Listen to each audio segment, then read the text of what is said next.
Selamat datang di channel Sandy RC. Dalam lanskap ekonomi yang terus berevolusi, pencarian akan stabilitas dan pertumbuhan finansial menjadi prioritas utama. Seringkali, pemahaman konvensional tentang mencari uang hanya menyentuh permukaan.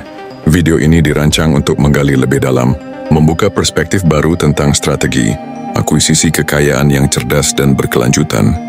Bahkan bagi mereka yang mungkin memiliki preferensi terhadap pendekatan yang lebih efisien dan low effort, mari kita telah beberapa jalur yang, ketika dikelola dengan tepat, dapat menghasilkan aliran pendapatan yang substansial, tanpa menuntut investasi waktu atau energi yang berlebihan secara terus-menerus. 1. Monetisasi aset kreatif dan intelektual. Pertama, pertimbangkan monetisasi aset kreatif dan intelektual yang Anda miliki.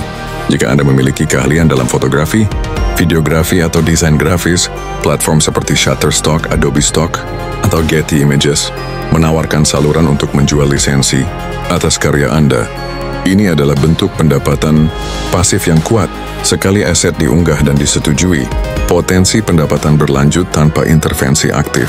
Demikian pula, pengembangan template desain, mockup, atau elemen grafis digital yang dapat dijual berulang kali melalui platform seperti Etsy atau Creative Market merepresentasikan optimalisasi waktu dan keahlian awal untuk keuntungan jangka panjang. 2. Arus pendapatan pasif berbasis investasi. Konsep pendapatan pasif adalah pilar strategi finansial yang efektif. Alih-alih pertukaran langsung antara waktu dan uang, fokus beralih pada perputaran modal itu sendiri. Investasi pasar modal melalui saham, reksadana atau instrumen investasi lainnya, modal Anda memiliki potensi untuk bertumbuh secara eksponensial. Ini memerlukan riset awal dan pemahaman prinsip dasar, namun setelah penempatan dana, pertumbuhan terjadi secara otonom. Diversifikasi portofolio adalah kunci untuk mitigasi risiko. Afiliasi marketing strategies. Membangun platform digital yang memiliki otoritas dan audiens seperti blog atau channel YouTube tematik memungkinkan Anda mengintegrasikan program afiliasi. Dengan merekomendasikan produk atau layanan yang relevan dengan niche Anda, komisi dapat dihasilkan setiap kali terjadi konversi melalui tautan unik Anda. Ini mengkapitalisasi pengaruh digital Anda dengan upaya operasional minimal setelah infrastruktur awal terbangun.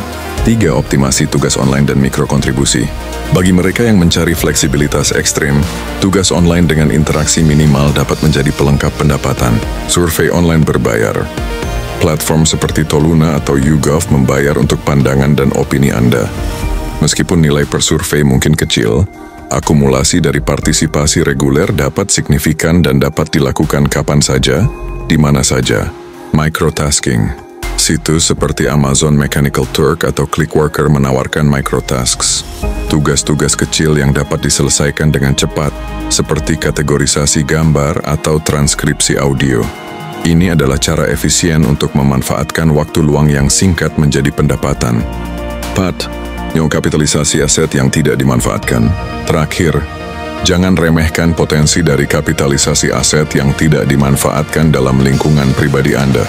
Melakukan audit terhadap barang-barang yang tidak lagi Anda gunakan, mulai dari pakaian, buku, elektronik, hingga furnitur, dan menjualnya melalui marketplace online seperti Tokopedia, Shopee, atau platform khusus barang bekas dapat secara efektif mengubah inventaris pasif menjadi modal aktif. Ini tidak hanya menghasilkan pendapatan tetapi juga membebaskan ruang fisik dan mental. Kesimpulan dan pandangan prospektif. Singkatnya, mencari uang tidak selalu harus identik dengan intensitas kerja yang tinggi. Dengan adopsi strategi yang cerdas, leveraging aset yang ada, dan eksplorasi jalur pendapatan pasif, siapapun dapat membangun fondasi finansial yang lebih kuat. Kunci utamanya adalah inisiasi strategis, riset yang cermat, dan disiplin dalam eksekusi awal. Kami mengundang Anda untuk berbagi perspektif atau strategi tambahan yang telah Anda terapkan di kolom komentar di bawah.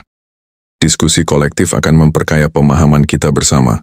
Jika Anda menemukan nilai dalam analisis ini, mohon berikan like pada video ini, subscribe ke channel Sandy RC untuk konten analisis finansial yang lebih mendalam, dan aktifkan notifikasi agar Anda tidak tertinggal pembaruan terbaru. Terima kasih telah menyimak dan sampai jumpa dalam eksplorasi finansial berikutnya.